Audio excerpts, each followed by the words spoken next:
want to talk about castor oil and what it can do for your face. It's definitely nature's natural Botox. It's really stood the test of time. It's been around for thousands of years. Egyptians used it. The Romans used it. Many other civilizations used it for certain healing properties. Most importantly, should we be concerned about the toxin ricin in castor oil? It's actually 6,000 times more poisonous than cyanide. This compound is 12,000 times more poisonous than rattlesnake venom. Let's dive right in and talk about castor oil. It can give your skin that soft, glowing, elastic, and firm look. Whether you have these little fine wrinkles or bigger wrinkles or dry skin, you need to use castor oil. The main phytochemical that's behind all these amazing effects is called ricinoleic acid. It's a deep, penetrating moisturizer. Kind of traps the water in there and it keeps you super hydrated. This is why a lot of people actually put this oil on their face at night, and then when they wake up in the morning, they're like, wow,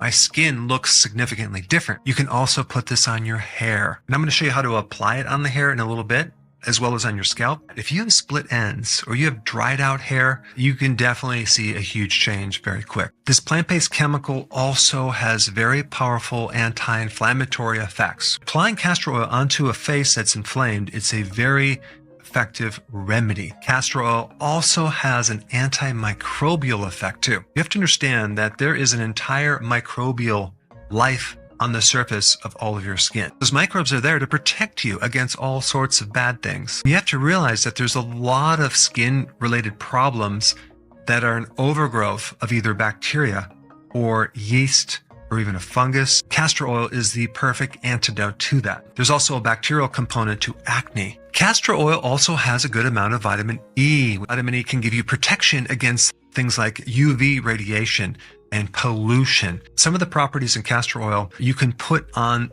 a wound to heal it. It also has other properties of fading the darker spots on the skin as well. This can overall give you a nice even complexion. In castor oil, there's a vitamin A precursors, beta carotene, which can help support the skin. You also have a good amount of magnesium and potassium, which the skin can benefit from as well. And there's even some evidence that castor oil can help stimulate collagen synthesis, which is actually very important in the anti-aging process to keep that collagen as full as possible. You would definitely want to apply castor oil to any scars that you have, acne scars, scars from stretch marks, which happen to be on your abdomen, any scars in the body. You want to routinely rub a few drops into a scar for a period of maybe 30 seconds. As far as the potency of this anti-inflammatory effect, it can be comparable to something like ibuprofen. How do we apply it?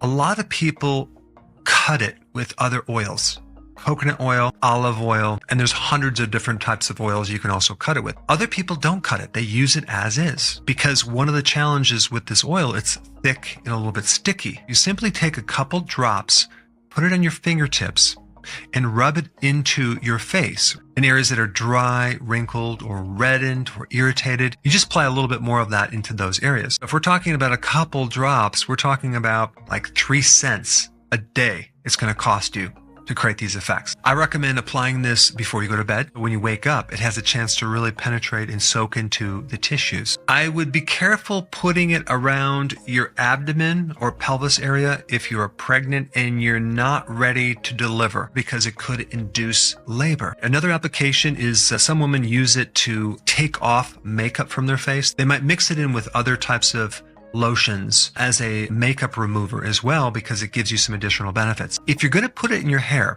what I would recommend, especially if you have hair loss, is to rub it deep into the scalp. What it could potentially do is stimulate the growth of hair, especially if you have alopecia. You really want to rub it deeply and really scrub into the scalp any areas where you want to grow hair. I'd also put like 4 drops into your fingertips and run it through your entire hair as well before you go to bed.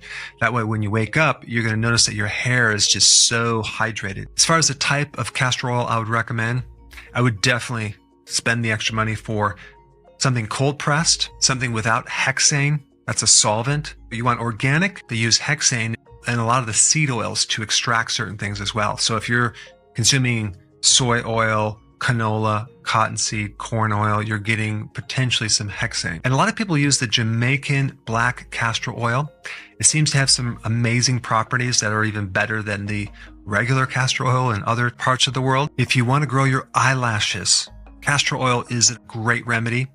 Just on a daily basis, rub just a little bit into the roots of the eyelashes and watch things start to change in a positive way. Lastly, what about this toxin in castor oil? You don't have to worry about it. That specific toxin is eliminated in the production of creating this oil. The manufacturer companies that make this know about this poison, and so it's tested to make sure there's no poison in there. Of course, if anyone is exposed to this, unfortunately, there's not a simple antidote. You just need to go to the hospital to see what they can do. And if you have certain amounts, which is not a lot, you have like 36 to 72 hours before you die. It can be very dangerous. But of course, you do not have to worry about that if you're using the oil. It's quite a paradox to have something so poisonous to also be so therapeutic to so many parts of your body. It's quite fascinating. Thanks for watching. And if you haven't seen my video on the #1 nutrient deficiency behind all types of skin disorders, okay, and we're talking about dermatitis and a lot of other skin problems. If you haven't seen the video, you might want to watch it. I'll put it up right here. Check it out.